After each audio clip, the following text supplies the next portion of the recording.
Welcome back to Screen Trends. Today we're going to talk about 6 bars that John Taffer failed to rescue. Bar Rescue is an American reality TV series that airs on Paramount Network. It stars John Taffer, a longtime food and beverage industry consultant specializing in nightclubs, bars, and pubs, who offers his professional expertise plus renovations and equipment to desperately failing bars in order to save them from closing. The show originally aired in the UK, but premiered on what was then known as Spike in the United States on July 17, 2011. The bars featured on the show are already in dire financial and operational situations by the time Taffer intervenes, posting a significant challenge to a turnaround. Number 1. Pirates Tavern.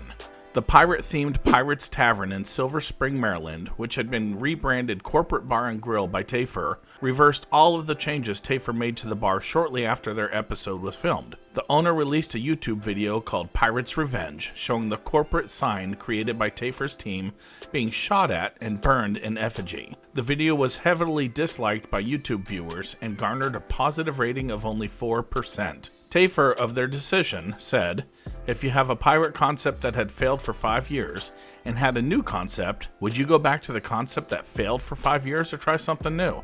It defies logic that someone would go back to a failed concept just because they didn't like it." The owners blamed the negative publicity on the show. Pirates was revisited as part of the April 5, 2015 episode in which Taffer grades the bar an epic fail, and the owner sought a second rescue. Within a week of the revisited episode's premiere, however, Pirates decided to close its doors for good. In a Back to the Bar episode, the owners made amends with Taffer and announced the plan to open a new bar, Bar Refuge, within the next year in Florida. They also appeared alongside their daughter in the episode, getting freaky at the tiki, as recon spies for the Tiki Lounge. Number 2. La Brew Company. Taffer's most expensive rescue also resulted in his biggest failure.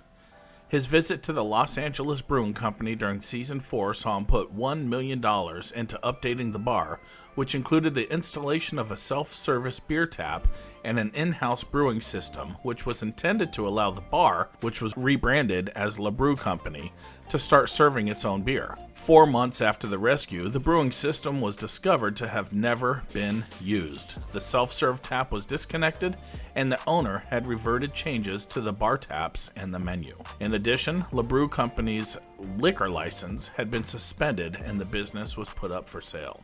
Number 3. The Dugout. Taffer's redesign of baseball-themed bar, The Dugout, across the street from Wrigley Field in Chicago, Illinois, resulted in a series first. Taffer redesigned the bar, but didn't hold a grand reopening. The owner, Ed, previously owned the building while the bar was owned by a tenant. After months of no paid rent, Ed evicted the owner and took over. Not wanting a bar, Ed refused to take advantage of the massive potential profit. The bar was across from Wrigley Field. This frustrated his staff to no end, and his constant drinking and attitude made him no shortage of enemies. Every attempt by Taffer and his experts to get through to Ed failed miserably, as he would barely react, let alone show emotion, earning him the nickname Smiling Ed. In the end, Taffer only showed the staff the newly dubbed press box and left the next move up to them. When Ed showed up drunk, several staff members quit and Taffer left. As of now, the bar is open.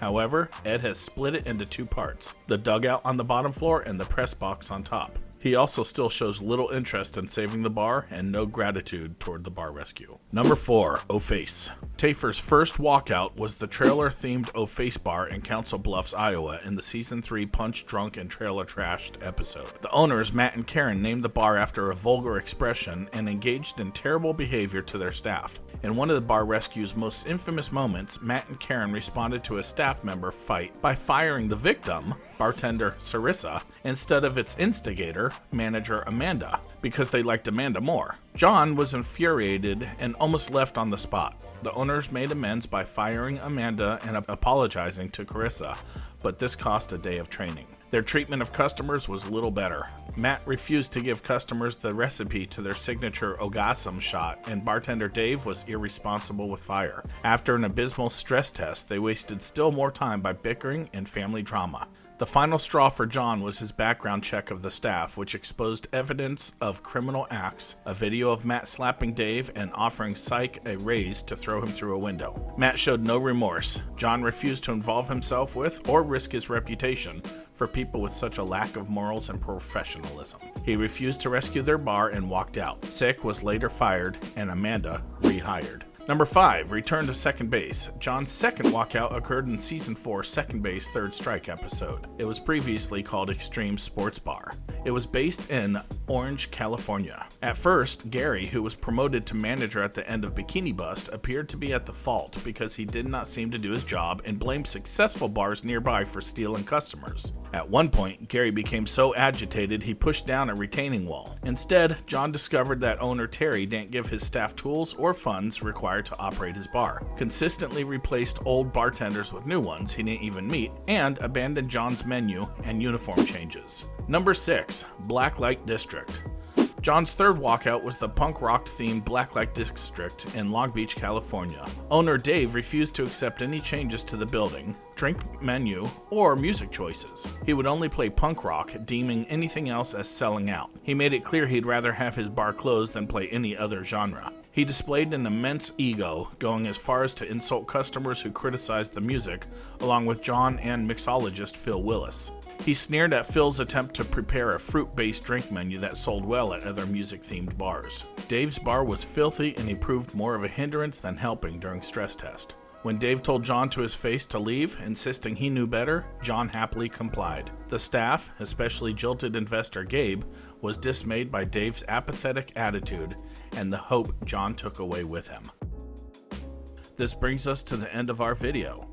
I hope you enjoyed it. Hit like if you did, and don't forget to subscribe to our channel so that you don't miss any of our videos in the future. Also, watch the 2 videos that are on your screen because I'm sure you'll love them. With that, I'll see you in the next video.